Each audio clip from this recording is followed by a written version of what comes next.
Turklar Erondan ham yomonroq ahvolga tushadi. Isroil madaniyat vaziri. Rossiya Xitoydan Eron va Afg'onistonga boradigan yo'l uchun pul so'radi.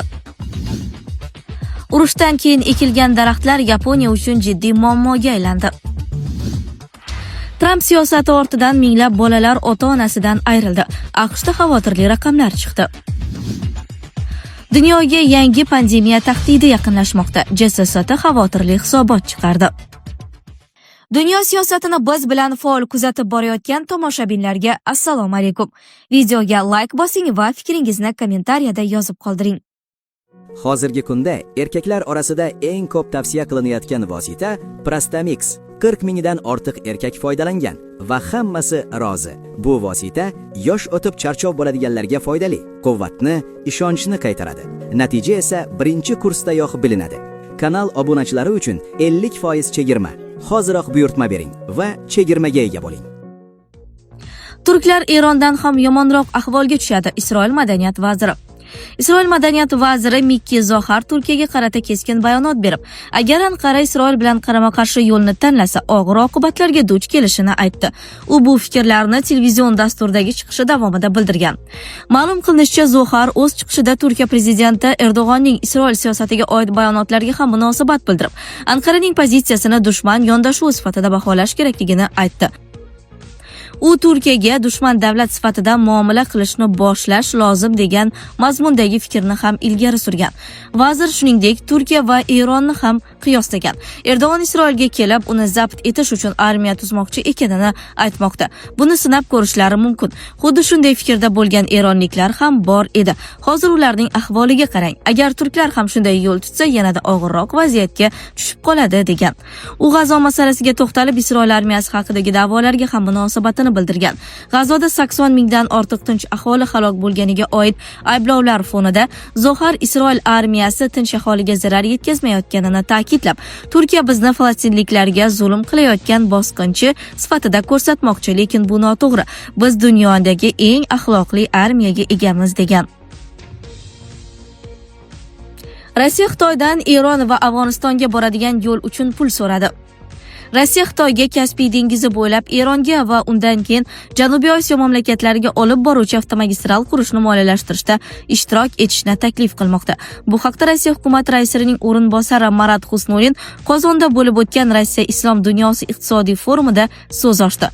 Kaspiy bo'ylab sharqiy avtomobil koridorini yaratish masalasi juda o'tkir bo'lib turibdi. Rossiya Qozog'iston, Turkmaniston orqali Eronga chiqish va undan keyin Afg'oniston hamda Pokistonga yo'l olish.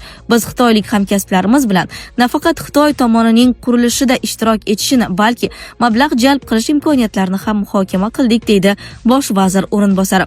Yangi yo'nalishning asosini Moskvani Astraxan bilan bog'laydigan uzunligi 1381 kilometr bo'lgan M6 Kaspiy federal trassasi tashkil etishi kerak.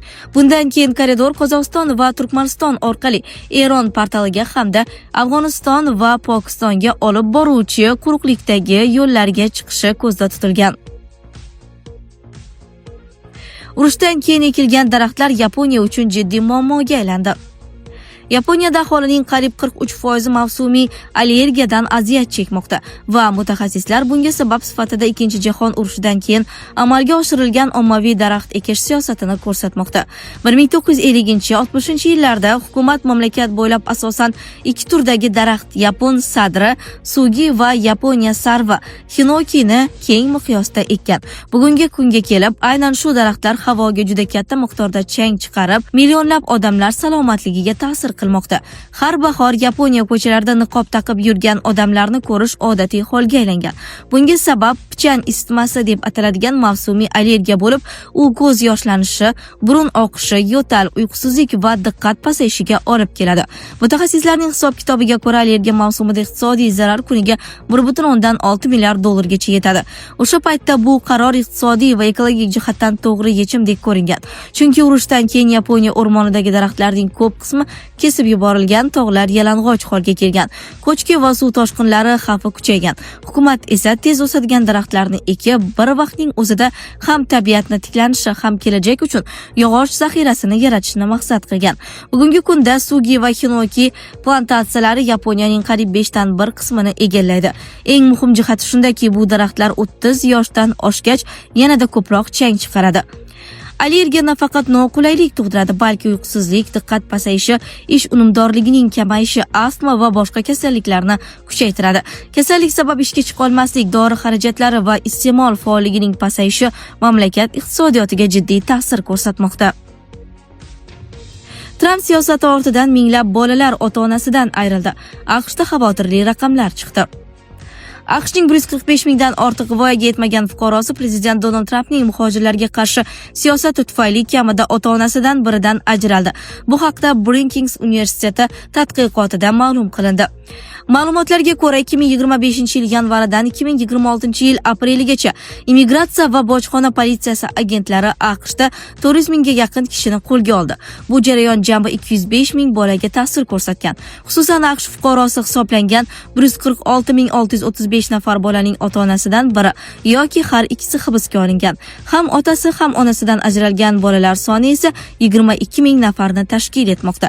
Jabrlangan bolalarning taxminan 36% 6 yoshgacha bo'lganlardir.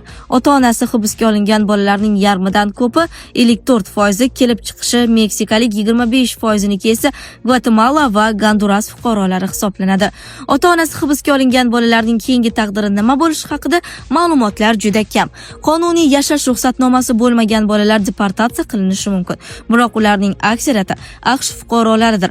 Ayrim hollarda bola deportatsiya qilingan ota-onasi bilan birga ularning kelib chiqishi mamlakatiga ketishi mumkin. Ammo bunday holatlar soni bo'yicha aniq ma'lumotlar mavjud emas. Bolalarni himoya qilish tashkilotlari hisobotlariga ko'ra, hibsga olinganlarning aksariyati farzandlari hozirda qarindoshlari yoki oilaviy do'stlari bilan yashamoqda. Dunyoga yangi pandemiya tahdidi yaqinlashmoqda. JSST xavotirli hisobot chiqardi. Jahon Sog'liqni saqlash tashkiloti hamda JSST va Jahon banki ishtirokida tashkil etilgan tayyorgarlikni global monitoring qilish kengashi tarqalish ko'lami bo'yicha koronavirus va Ebola bezagi epidemiyalaridan ham o'zib ketishi mumkin bo'lgan yangi global pandemiya xavfi tobora ortib borayotganidan ogohlantirdi. Bu haqda kecha 18-may kuni GPMB tomonidan e'lon qilingan hisobotda so'z boradi. Ekspertlarning qayd etishicha, so'nggi yillarda yuqumli kasalliklar tarqalishi tez kuzatilmoqda va bu sog'liqni saqlash, iqtisodiyot hamda ijtimoiy barqarorlikka jiddiy ta'sir ko'rsatmoqda. Hisobotda alohida ta'kidlanishicha, dunyo COVID-19 pandemiyasi va Ebola epidemiyalaridan keyin xavfsizroq bo'lib qolgani yo'q. Asosiy xavf omillari sifatida faol xalqaro migratsiya, ekologik o'zgarishlar va aholining davlat institutlariga bo'lgan ishonchi pasaygani ko'rsatilgan. Ma'lumot uchun, tayyorgarlikni global monitoring qilish kengashi global sog'liqni saqlash inqirozlariga tayyorgarlikni kuchaytirish maqsadida 2018-yilda JSST va Jahon banki tomonidan tashkil etilgan mustaqil monitoring va hisobdorlik organidir. Uning vakolat muddati joriy yilda tugaydi.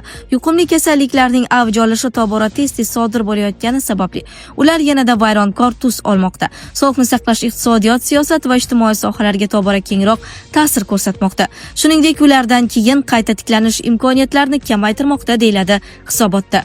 Sizlarga yetkazmoqchi bo'lganlarimiz shulardan iborat edi. Dunyo yangiliklaridan uzoqlashmang.